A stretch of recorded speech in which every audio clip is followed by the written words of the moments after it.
Hey everybody. So the Reaper of Souls beta server is going to be going down here pretty soon. Beta's ending. So before that happened, I wanted to quickly make a video kind of detailing a build you guys are going to be able to do very quickly in Torment 1 when the game releases. This build, it's the first video I ever put on my YouTube channel, the Spirit Bomb build, basically centered around Acid, Cloud, Corpse Bomb, and then Spirit Barrage.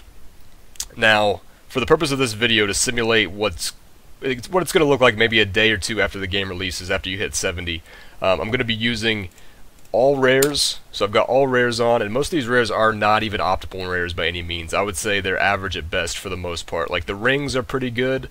The amulet's pretty good, but as far as the rest of the stuff, not amazing. We've got Acid Cloud damage on our boots, Acid Cloud damage and crit chance on our offhand, some poison skill damage on our bracers.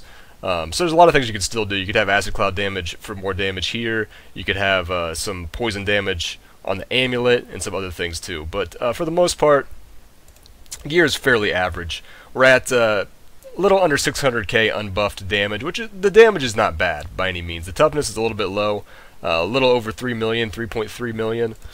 As far as other stats go, we've got high crit chance, which is nice. We've got about 60% crit chance.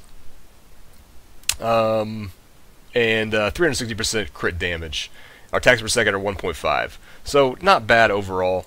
And as far as Paragon goes, I went ahead and what I did was I just put in a max of one stat, opposed to using all of my Paragon points, because it wouldn't really be fair for the majority of people coming into the beta if I did that. When I came into the beta, I could pretty much max out one stat before I Paragon leveled a bunch. So that's what I did. So we went movement speed here, because I don't have any on the boots. We went crit chance here on the offense tab. On defense, we went life percentage. And then on the utility, we went life on hit. And then also, as far as gems go, we went ahead and made basically 3 tiers down from the top. So just to show you real quick what you need to make those, let me go over to the jeweler real fast just to show you. Again, I didn't think it'd be very fair if I crafted all the top gems for this either. So the gem that we put in were the flawless imperial amethysts. So from there you can still make a royal amethyst into a flawless. So you're missing out on about 120 int or so. As far as like these gems go, and some life percentage and a little bit of crit damage there. But yeah, and as far as the build, go over it real quick. I went over it in another video, but Corpse Bomb, Well of Souls for our main 2 damaging abilities. With Rush of Essence, Well of Souls is a very, very nice mana return. You get up to something like over 200 mana return per second, which is just insane if you spam it. We got Rain Dance right now for more mana return on bosses and elites and stuff like that. We've got a heal here with the Soul Harvest, also more damage, more all resist when we're fully buffed. You want to make sure this is up all the time with gear like this because your toughness is not very high. We've got Spirit Walk Honored Guest. It's nice for movement speed. It gets you out of sticky situations. It gives you mana. Paranado, mainly just for a CC. One of the best abilities in the game. We've got Blood Ritual for a little bit more mana regen. Well, it's basically mana regen. You're using 10% of your life for mana costs, and then you get a little bit of life regen out of it too. Gruesome Feast, 10% extra mana per health globe, 10% intelligence per health globe, stacks up to 5 times.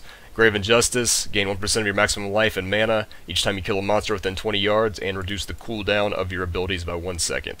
So let's go ahead and jump into it real quick, just to show you that it is viable. You'll be able to do this, like, I would say a day or two after the game releases, depending on how much you play, you'll be able to do this. And you'll be able to have better gear than I have right now. This is Torment 1 currently. And you want to make sure that you're going to be in Torment 1, because there's a lot of legendaries that just don't drop in lower difficulties. So Torment 1 is pretty important to get to as quick as you can.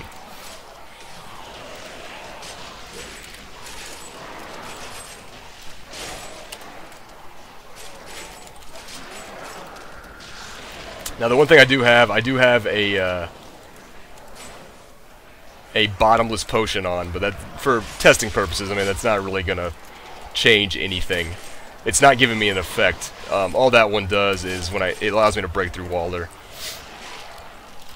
So as far as like damage and things go, it's not really doing anything for me. I could switch over to some regular potions, but I'm not going to worry about it for this. So I mean, as you can see, this is Torment 1. I mean, it's handling it just fine. Not difficult. On the Champion and Elite packs, you might need to, you know, kite a little bit here and there, just because, like I said, the toughness is a little bit low at the moment. But the speed of farming is really nice. I mean, you can almost just one-shot all the trash with the Acid Cloud, which is just very, very nice. I can't imagine too many builds that are going to be much better than this very early on when the game releases. This is the build that I ran for probably 2 weeks before I had some gear for other builds. So, you know, and I loved it. It's a really fun build. Like, as soon as Lumbering Cold got nerfed, this is what I ran. Probably about a week and a half, 2 weeks. And, you know, people seem to really like watching it. It's really fun to play. It's nice that you really don't need any legendary effects to make it work.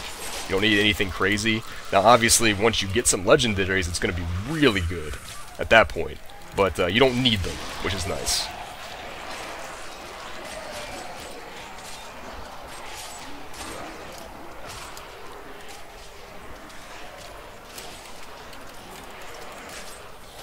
So you got a pack here, some Electrified going on. Where'd that Goblin go? Oh, we got him. Okay, good.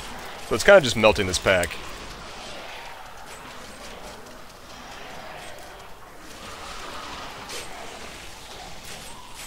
I mean, absolutely a piece of cake. With the recent nerfs to the amount of health that monsters have in Torment difficulties, Torment 1 is really not too hard as far as your damage goes. You really don't need a ton of damage to really clear it fast. I mean, like, but this build with the rares that we have has a pretty good damage. 650 unbuffed is not bad.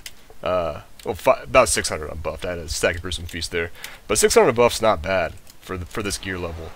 And then when you factor in, you know, the percentage to Acid Cloud damage and the percentage to poison damage and things like that, it starts to get better and better.